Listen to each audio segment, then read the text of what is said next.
But that 3104, one of the things I want to highlight for everybody, if there's an ongoing dissolution, and that's huge, an ongoing dissolution between the two parents are getting divorced, then you can join their divorce action and not have an independent action, and you can make your visitation, grandparent visitation request in that action.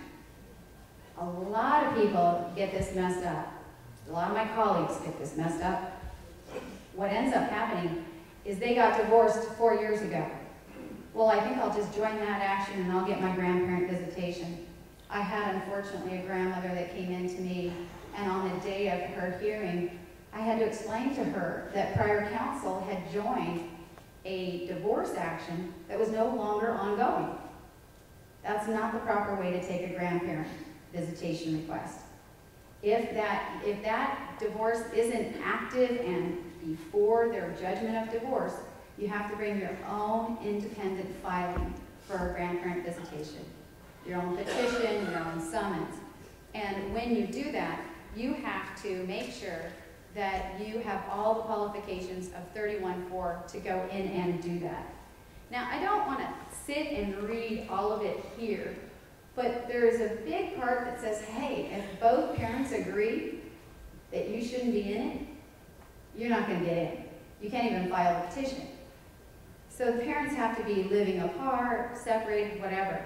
Susan created our code section that says, even if the parents agree and they're both against you, if he is a step-parent adoption, you can still file an action. Because before, you couldn't even file an action.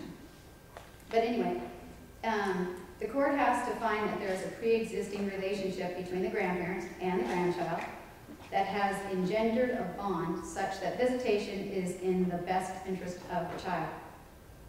Those bonds and interests will balance the interest of the child in having visitation with the grandparents against the right of the parents to exercise their parental authority. Everybody know about parental authority? If you don't, let me help you. It means everything they do is right. They do nothing wrong, and they have complete and utter control of the grandchildren. And so if they don't put them, I just had a case too, where the grandparents came in and the children, the grandchildren are all in dreads. They are completely trained to defy all authority. They do not have bedtimes. They go to bed at 2 a.m. They do not eat meat. I mean, just a really kind of alternative lifestyle down in San Juan Capistrano, living by the railroad tracks under a bridge. But it's a nice underbridge. It has it's got a roof and it's got walls, and Child Protective Services have been in there, and it is fine with Child Protective Services. Yeah, they got food, they got water, they got a roof, right? That's their parental authority, their parental autonomy. And they have, by our Constitution, the right to raise their children how they see fit, and they can do it. And the court, once again, isn't going to come in their door absent that they are detrimental to those children, or every now and then a little crack of a grandparent and siblings of a deceased parent are going to get in that door. And the court's going to say, yeah, they need you to be with you. In this case, the grandparents wanted so desperately to give these grandchildren a normal life. And I said, well, that's not the statute, and you're not going to be able to get into court for that, right? It's not who's got the better house, it's not who's got the better food, it's not who's got the better stability. It's actually, are they fed? Are they clothed? Do they have a roof? And that grandparent has to learn, as quickly as possible, shut up.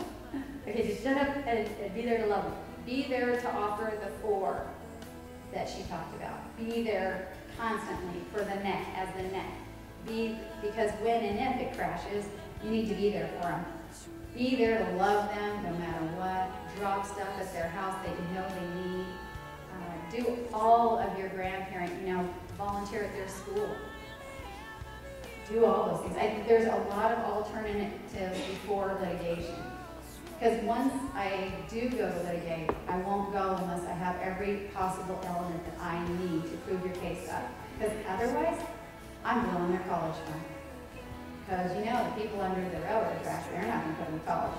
It's going to be the grandparents or their families that love them. So it's very important that you get in there and fight in the courtroom only when you know you can be successful in that courtroom, or you're dang close, right? Okay. Anyway, and going back to this code section, I'm still in 3104. A petition for visitation under this section may not be filed while the natural or adoptive parents are married, unless one or more of the following circumstances exist. The parents are currently living separate. One of the parents has been absent for more than 1 month without the other spouse knowing. What do? You gotta tie him up in a boat, push him out a ways, and hope he doesn't come back for 30 days so you can file. That was nice to do. One of the parents joins in the petition with the grandparents. So if you get, kiss up to your son long enough to walk on a bunch of eggshells during the entire litigation, so that he will side with you until that day of judgment, and he'll go, no, I'm back with her. Okay. And if the child has been adopted by a step-parent, or if the child's not residing with either parent.